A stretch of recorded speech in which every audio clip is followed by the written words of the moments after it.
Hi, my name is Jeffrey Smith with the Institute for Responsible Technology. And I've been asked to comment on the health dangers of GMOs and also about the Canadian-EU trade agreement that might expose Europeans to those dangers. Now, first of all, I feel like I'm in a movie and I want to say, don't go in there, it's a trap. When you make an agreement with Canada, from the experience we've seen, Canada marches lockstep with the United States. So doing an agreement on GMOs or GMO-related agreement with Canada, you are as if working with the United States. And the United States equals Monsanto. Working with the United States is as if doing an agreement with Monsanto. So if you are making an agreement with Canada, just understand that you're signing an agreement to support Monsanto's interests. In fact, according to the Canadian Centre for Policy Alternatives, the regulatory cooperation provisions in CETA, quote, create new channels for industry to apply pressure to weaken EU food safety standards. We'll go into that in a minute, but first let's talk about the relevance of GMOs and is it a problem in the first place. In the United States, the Food and Drug Administration created a policy in 1992 claiming that the agency wasn't aware of any information showing that GMOs were significantly different. On that basis, they said no testing was necessary and not a single safety study was necessary. So companies like Monsanto, the largest GMO maker, who told us that Agent Orange, PCBs, and DDT were safe and got that one wrong, could determine on their own if their own GMOs were safe and put them on the market without even telling the U.S. Food and Drug Administration or the American people. It turns out that that policy, that statement in the policy, was a lie. Not only was the agency aware that GMOs were different and dangerous, it was the overwhelming consensus among their own scientists that GMOs could create allergens, toxins, new diseases, and nutritional problems, and needed to be studied in an in-depth fashion before the products were released to the environment and exposed to the public. But the White House had instructed the FDA to promote biotechnology, and so they brought in Monsanto's former attorney, Michael Taylor, to be in charge of GMO policy, and he's the one that ignored the scientists' warnings. He then became Monsanto's vice president and then returned to the FDA and the Obama administration as the U.S. food czar. So when I talk about that the United States is equal to Monsanto, it's not just an abstract concept, and we can go further into that, but let's not. Let's go deeper into the warnings by the FDA scientists, and did they turn out to be true? Well, in 2009, the American Academy of Environmental Medicine reviewed the animal feeding studies on GMOs and determined that there was so much damage to these animals fed GMOs in these carefully controlled studies, including gastrointestinal, immune, and reproductive system damage, organ damage, accelerated aging, dysfunctional regulation of cholesterol and insulin. They said that they should be withdrawn immediately, and all doctors in the meantime should prescribe non-GMO diets to everyone. It turns out thousands of U.S. doctors are doing just that, prescribing non-GMO diets. And millions, in fact, are seeking non-GMO foods, as 57% of Americans are concerned that GMOs are unsafe. We have had the good pleasure of interviewing and hearing testimonies from thousands and thousands of people and physicians. And it turns out that when people stop eating GMOs, they get better from the same type of diseases and disorders that afflict the lab animals in the carefully controlled studies. When pets and livestock are taken off of GMOs, according to farmers, veterinarians, and pet owners, they too get better from these same categories of diseases, which are also on the rise in the U.S. population, rising in parallel with the increased use of GMOs, as well as the increased use of Roundup or glyphosate-based herbicides sprayed on this GMO acreage. Now, I want to make clear, in case you're not aware, that most GMOs are engineered crops designed to be sprayed with chemical herbicides. Roundup is the most popular herbicide in the world, just declared a Class 2A carcinogen by the World Health Organization 2 years ago, and it can be sprayed on Roundup-ready crops by Monsanto: soy, corn, cotton, canola, sugar beets, and alfalfa. And 80% of the GMOs out there are engineered to withstand Roundup or other herbicides. and the balance is almost entirely devoted to the corn and cotton plants engineered to produce their own toxic insecticide, which breaks open the little holes in the walls of the guts of insects to kill them. Now, if you look at the characteristics of GMOs, and we'll look at 3 right now. First, the very process of making a genetic engineering creates unpredicted side effects. Second, that Bt toxin might affect human health. And third, the glyphosate or Roundup residues in the food might affect human health. If you look at those characteristics alone, they might explain and even predict these type of disorders occurring in individuals and the recovery from these disorders when individuals switch to non-GMO foods. First, the process of genetic engineering. This is what the scientists at the FDA talked about, that can create allergens and toxins, etc. It turns out that the process is not this simple insertion of a new gene, and that's all there is. There's massive collateral damage that occurs in the DNA. 2 to 4% of the DNA is different due to the insertion process and the cloning, which happens after the cells are inserted with the new gene. In fact, up to 5% of the naturally functioning genes in an organism can change their levels of expression as a result of inserting a single new gene. And this was made clear earlier this year when a study was published on Monsanto's Roundup Ready corn. Actually, it was late last year. And it turns out that it produces over 200 different proteins or metabolites in different arrangements, different levels than the natural parent corn. And 2 of those compounds, called putrescine and cadaverine, are not only responsible for the foul odor of rotting dead bodies and are in larger concentrations in the Roundup Ready corn, but more importantly, they're linked to allergic reactions and cancer. Another corn variety from Monsanto, Monay 10 in fact, which is their most popular, that has a completely new allergen that's not found in natural corn, and their soy has as much as 7-fold increase in a known soy allergen. These are just some of the background noise, the side effects that are unpredictable but are the most common effects of the process of genetic engineering. Next, we have Bt toxin. Bt toxin is derived from soil bacteria that can be sprayed on crops naturally, and it kills insects, certain types, by breaking open little holes in the walls of those insects' stomachs and kills them. Now, there's been an assumption by the Canadian Health Canada and the FDA and the biotech industry that Bt toxin in its natural state is safe, and therefore we don't even have to test for the impacts of the Bt toxin produced in the corn.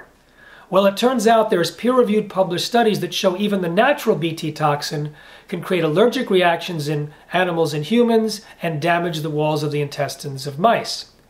And studies done on genetically modified Bt corn show serious issues, both Monsanto studies and other studies done in Europe. Now, the Bt toxin turns out not to just poke holes in the cells of insects, but according to a 2012 study in the Journal of Applied Toxicology, it can poke holes in human cells in test tube situations under high concentrations. So we're now eating Bt toxin, which is known to have biological effects on human cells and might poke holes in human cells, possibly creating leaky gut. The walls of the intestines are only 1 cell thick if there's holes in it, which is how it kills insects, and it's the same type of holes that it bores in human cells as well as insects, according to the study.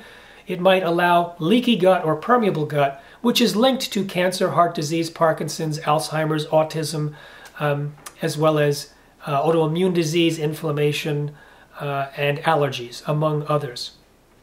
So the Bt toxin itself could predict the increased prevalence of some of these type of diseases. In addition, the Roundup residues present probably the most scientifically validated evidence of harm because there's more research done on Roundup and glyphosate than on Bt toxin or GMOs. Glyphosate was originally patented as a chelator. It binds with minerals, and it was used to clean boilers and pipes in factories because it pulled the minerals off the walls of these pipes and boilers. It was also patented as an herbicide by Monsanto and then later as an antibiotic. Now, I won't go into the great details of all the things and all the scientific studies done on glyphosate. I mentioned that it is a Class 2A carcinogen according to the World Health Organization. And we've found in recent papers made available because of a lawsuit that there was collusion between Monsanto and someone in the EPA who was working on behalf of Monsanto to try and get the EPA to pass glyphosate with flying colors, which happened. And another document from another former EPA scientist basically almost yelling at this person saying, it does cause cancer, there's all these evidence, please don't say that it doesn't, and work on behalf of your clients in the biotech industry and basically make your decisions on a political basis, which appears to be what's happened. So I'm getting ahead of myself. Let's just talk about the nature of the glyphosate. Probable human carcinogen, antibiotic. It kills the beneficial bacteria in the gut easily. It doesn't kill the nasty stuff like E. coli, salmonella, and botulism. So it might create what's called dysbiosis, an imbalance of the gut bacteria, an overgrowth of the pathogens, which are linked to a long list of diseases. And it can cause a gap between the cell walls of the intestines, again, another form of leaky gut or permeable gut, and that list of diseases. It suppresses digestive enzymes. It can damage the walls of the intestines, therefore suppressing digestion as well. It's an endocrine disruptor at various concentrations. It's been known to be a teratogen, which means it leads to birth defects in studies that go back 30 years. And it also chelates minerals, making them unavailable, and certain trace minerals are absolutely necessary for certain metabolic pathways to occur. So Monsanto bragged for years that it blocks the shikimate pathway in plants. Humans don't have the shikimate pathway, therefore it's safe.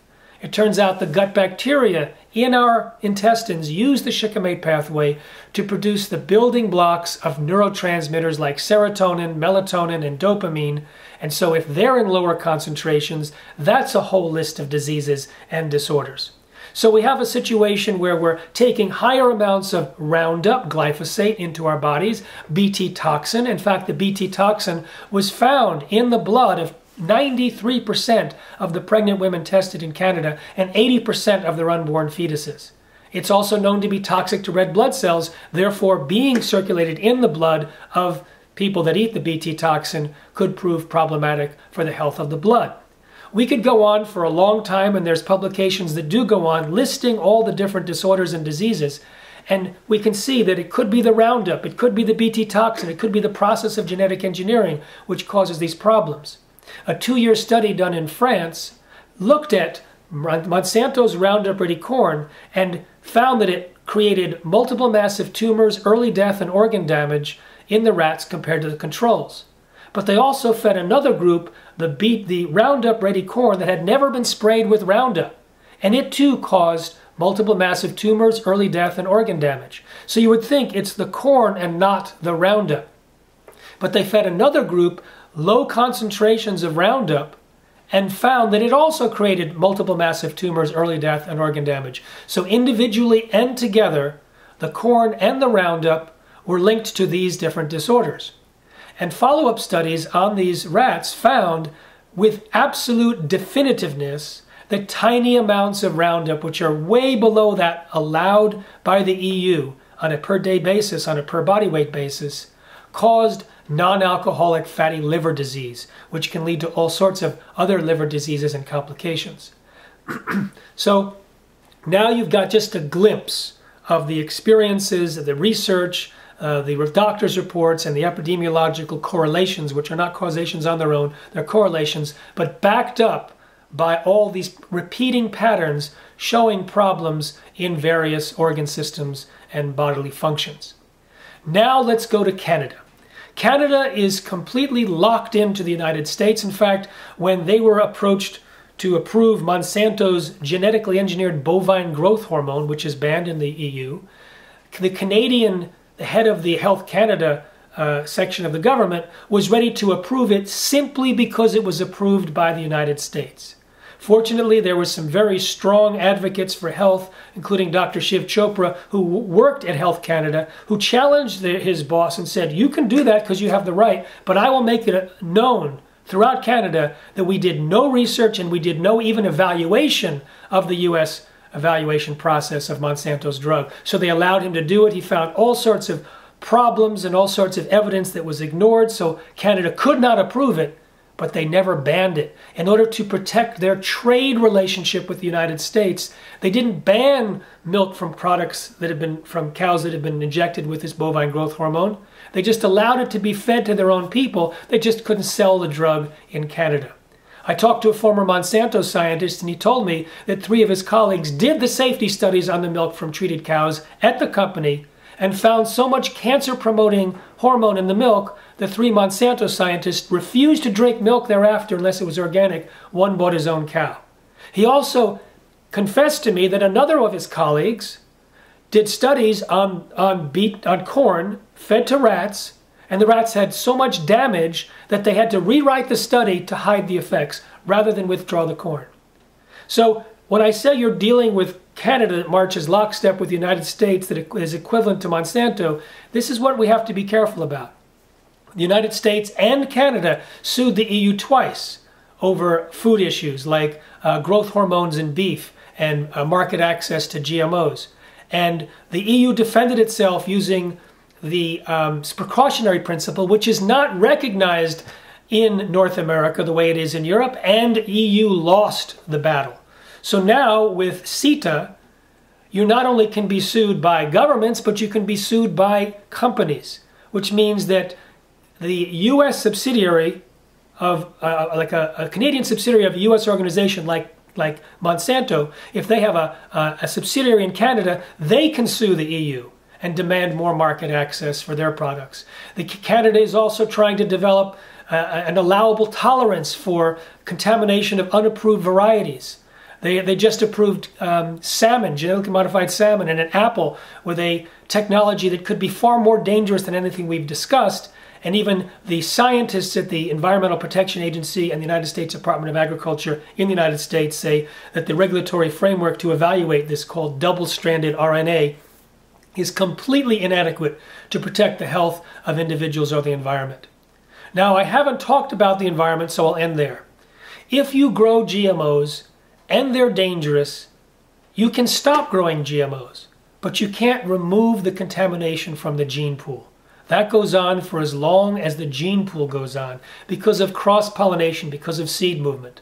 So there have been unapproved varieties found that resulted in $1 billion of damages in the United States. Starlink, I used to work at a GMO detection laboratory that first discovered an unapproved variety, Starlink, in the human food supply that resulted in $1 billion problem.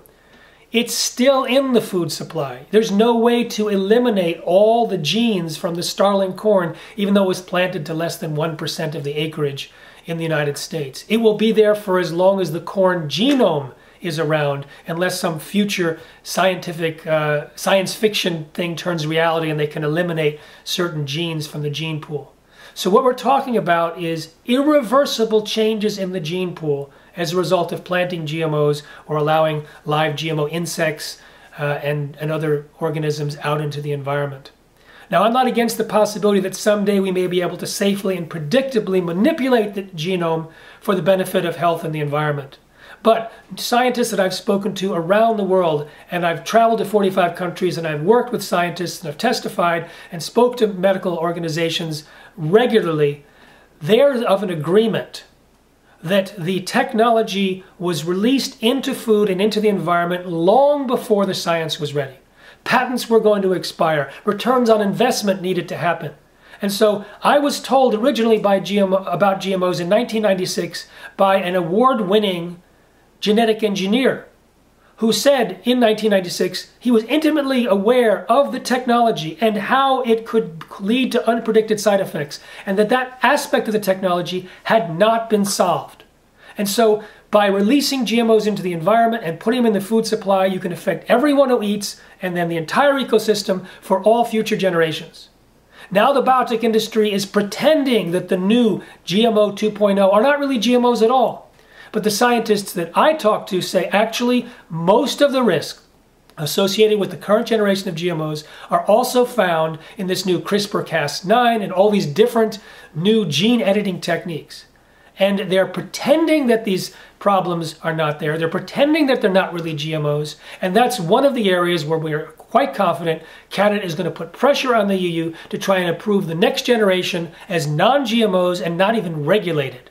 So we're talking about influencing potentially everyone who eats, all living beings and all future generations. This is the time to invoke the precautionary principle because the footprint of risk is unprecedented. And Canada and the US don't recognize the precautionary principle. And the tribunals that will overhear the investor-state dispute settlements, or the ICS version of it in the CETA, they may not recognize the precautionary principle as well. And once they're released, it's too late. So I want to end my statement by saying find an excuse. Find an excuse to say no to this agreement as long as GMOs are there threatening the health and environment of Europe. Safe eating.